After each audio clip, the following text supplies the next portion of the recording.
Britain, one of the most powerful nations in the world. However, power does not automatically generate prosperity. Look a bit closer and you'll find poverty, unemployment and distress in the locations you might least expect, and a benefit system that is in dire need of change.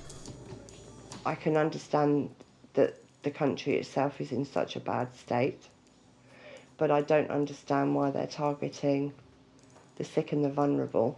I think they're trying to save themselves some money and trying to encourage people who have been long-term unemployed back to work, but maybe starving them isn't the best way. This has cost me my house and everything I've ever owned. We're not doing ourselves any favours, that's for sure. It's not sending the right signals. You're not going to change this sort of thing overnight, I get that. But at least work out a system that makes it beneficial to do any sort of work.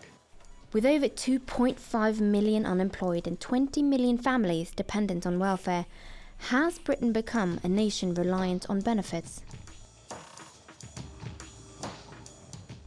The number of people receiving benefits doubled under the last Labour government. The current administration is trying to address the problem by implementing benefit cuts in an effort to push people back into work. But by doing so, they're also affecting people who are already struggling. Old Hill Estate, Falmouth, an area that used to be known as one of the roughest neighbourhoods in England. Today, it's a more peaceful place, but it's still predominantly inhabited by people claiming benefits. Meet Ali. She lives on Old Hill in this 2-bedroom apartment with her husband and their dogs. They rely on benefits as they both struggle with a series of health issues. I have been diagnosed with fibromyalgia and ME chronic fatigue spectrum disorder. Mental health is a big issue. I have no shame in admitting in the past I have tried to kill myself. That stems from past events and also the frustration of having to live like I have to live. Your dignity goes out the window. At the age of approximately 10, 11, my father put me on a coach to go and live with my auntie and uncle who lived 500 miles away. And that was when the abuse started. It wasn't just abuse, he used to rape me as well. I didn't say anything because who was going to believe me? Society views invisible illness as nothing. Whenever people see me, it's, oh, you're looking good. That's because they don't see me on a bad day. On a bad day, nobody would see me. Penryn and Falmouth Food Bank helps over 1,000 local people every year. This is where we welcome our clients in when they come in to see us. We have a chat with them and sort them out with some food. This is Cyrus, one of our volunteers, and Jane, another one of our volunteers. And without Cyrus and Jane and people like them, the food bank wouldn't function. But come in and have a look at all the food we've got here. The wonderful thing is seeing how much comes in, and to see it and knowing that you're helping somebody. I always go home happy. I quite often go home with a grin on my face as well. I think it's a shame that we're here. It is a shame that in this day and age that the gap between the rich and the poor seems to be getting bigger and bigger and bigger. Falmouth is a holiday destination to most. But if you scratch the surface of this seemingly affluent location, you can find signs of hidden poverty. You think it's just this lovely place to be, which it is. It's lovely, but there is also the other aspect to that. The Combined Training Centre offers free courses for children between 16 and 19 in a safe environment.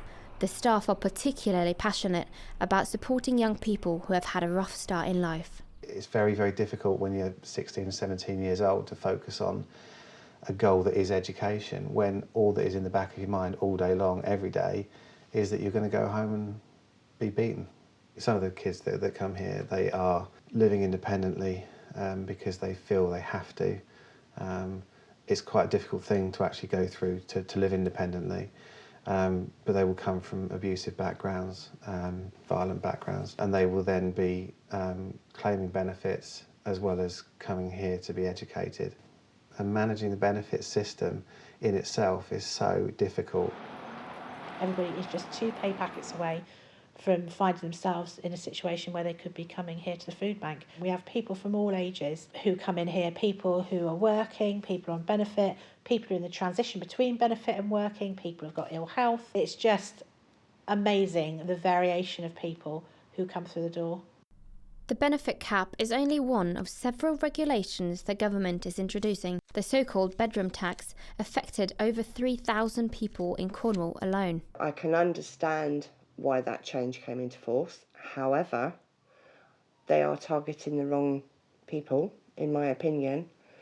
I look out the window and I see the estate that I'm living on, and I know that there's lots of elderly people living on their own in 3-bedroom houses that could quite happily and quite easily manage in a 1-bedroom bungalow, for instance. There is not the 1-bedroom properties out there. There's very little social housing, there's very little investment in new social housing in the area. So if you are in suitable housing, where do you go? Where is that magical place going to be that's got 2 bedrooms rather than 3? I don't know, I despair a bit, to be honest, a lot of the time. I don't know if it's this government's fault, the last government's fault, I don't know, I haven't got a clue. But the benefit system doesn't work, and it doesn't work for young people. The politicians don't go out to places like us and sort of see what's going on. They don't ask the questions, that really need to be asked, because they can't really deal with the answers, is my guess. We have a politician now, and I can't remember her name. Sarah Newton. We've never seen her. We've asked her to intervene with one thing and we got no response. She has no interest in what's really going on. Come and talk to them and find out what their problems are, what their aspirations aren't, and then take that back and try and work with it. I find it hard to think that David Cameron and the government can almost annihilate the support for the weak and vulnerable. And it doesn't give me a great deal of faith in our government, it really doesn't. Lots of people go to school, go to college, go to university, come out of university, aren't really prepared for work. So perhaps there should be more investment in training schemes, I don't know, that give people skills that make them employable. CTC means a lot to the students and to the people who work there. But today, Russell got some very upsetting news. Sadly, due to funding cuts, we just declared insolvency. At some stage today, probably, I've got to tell the kids that we've got to close, and they're going to say, well, what are we going to do? And we haven't got a solution for them, because although the school wants us to close, they haven't actually got anything in place.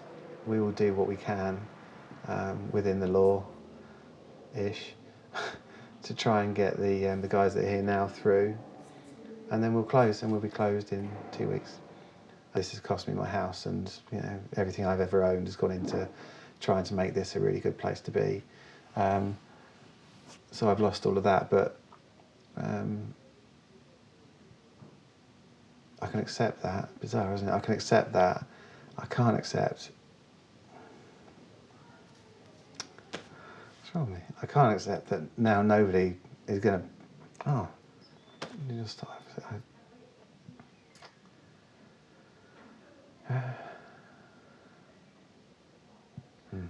What I can't accept is that nobody now is going to pick up the group of kids that we've always picked up.